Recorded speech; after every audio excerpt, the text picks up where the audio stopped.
যেদিন কোনো কাজ কাম না থাকে সেদিন যেন অলসতা আরও বেড়ে যায়। যেমন আজকের দিনটার কথাই বলি, সকাল থেকে তেমন কোনো কাজই করা হয়নি। কিন্তু দেখেন এতটাই অলস ছিলাম, আজকে বিকাল পর্যন্ত একটু সুনু পাউডার মুখের মধ্যে কিছুই লাগাই নাই। সারাদিন অলসতা কাটানোর পর এখন বিকালবেলা আসলাম একটু সুনু পাউডার লাগাতে, আর লাগানো হয়ে গেল।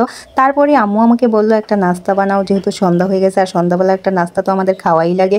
এজন্য আটা নিয়ে চলে আসলাম। আজকের নাস্তাটা আমি আটা দিয়ে বানাবো। আসসালামু আলাইকুম, সবাই কেমন আছেন? আলহামদুলিল্লাহ, আপনাদের দোয়া আমি ভালো আছি। তো আজকে আরেকটা নতুন ভিডিও নিয়ে চলে আসলাম, পুরোটা ভিডিও অবশ্যই দেখবেন। কয়েকদিন ধরেই পিঠা খাওয়ার জন্য মন চাইতেছিল, কিন্তু পিঠা বানানোর মতো সময় হয়ে উঠতেছিল না। তো আজকে ভাবলাম যে পিঠা বানাবোই বানাবো।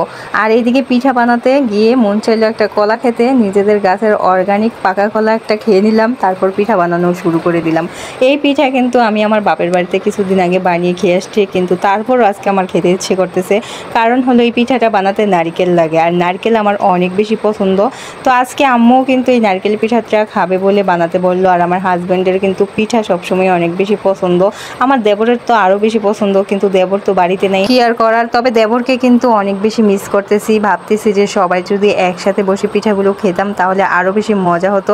এদিকে আমি কথা বলতে বলতে এই যে দেখেন আমার খামিরটা রেডি করে ফেলেছি। এখন হলো নারকেল দিয়ে পুরটা বানাবো। আমরা কিন্তু মাঝে মধ্যে কাঁচা নারকেল এবং চিনি মিশিয়েও এই পিঠাটা বানাই।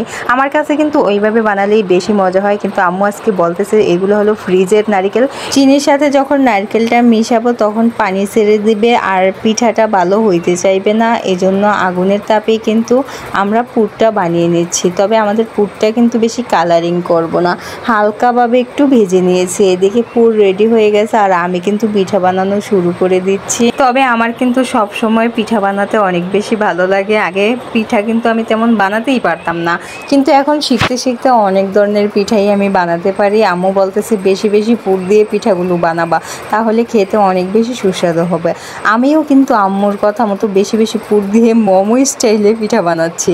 আমি ভাবলাম যে এমন করে যদি স্টাইল করে মোমো বানানো যায় তাহলে পিঠা কেন বানানো যাবে না, এই জন্য আমি এইভাবে আর কি করলাম। আর ওই যে দেখেন আরেকটা ডিজাইনও কিন্তু আমি করে নিয়েছি, কিন্তু আরেক টাইপেরও ডিজাইন করা যায়, সেই ডিজাইনটা কিন্তু আমি করতে পারি না।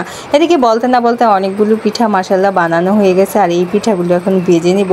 পিঠার কালারটা এমন দেখা যায় কেন জানেন? আগেই কিন্তু বলেছি আমি আটা দিয়ে আজকে পিঠা বানাচ্ছি। আমরা ময়দা দিয়ে পিঠা বানাতে পারলে আটা দিয়ে পিঠা বানাবো না কেন? এই জন্য আজকে আটা দিয়ে পিঠা বানানো শুরু করে দিয়েছি। আর আমি কিন্তু পিঠা বানানোর পর ভাজাও শুরু করে দিছি। তেল গরম হয়েছে কিনা দেখেই কিন্তু আমি দুইটা পিঠা ভাজার জন্য কড়াইয়ের মধ্যে দিয়ে দিলাম। আর এরপরে কিন্তু একটা দুর্ঘটনা ঘটে গেল আমার সাথে। পিঠাটা ছিটকে পড়ে গরম তেল কিন্তু আমার পায়ে এবং হাতের মধ্যে পড়ে গিয়েছিল, কিন্তু ভিডিওটা স্কিপ করে আমি ভালোভাবে পানি দিয়ে ধুয়ে ঠান্ডা করে তারপর ভাজা শুরু করে দিয়েছিলাম।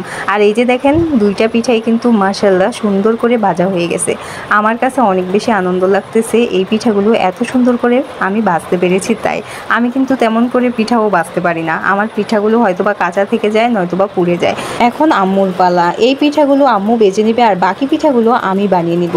দুই শাশুড়ি বৌমা মিলেই কিন্তু আজকে আমরা পিঠা বানাচ্ছি। আর পিঠাগুলো দেখেন মাশাআল্লাহ অনেক সুন্দর করে ফুলেছে। এই পিঠাগুলো দেখতে যতটা সুন্দর, খেতেও কিন্তু অনেক বেশি সুস্বাদু হয়েছিল।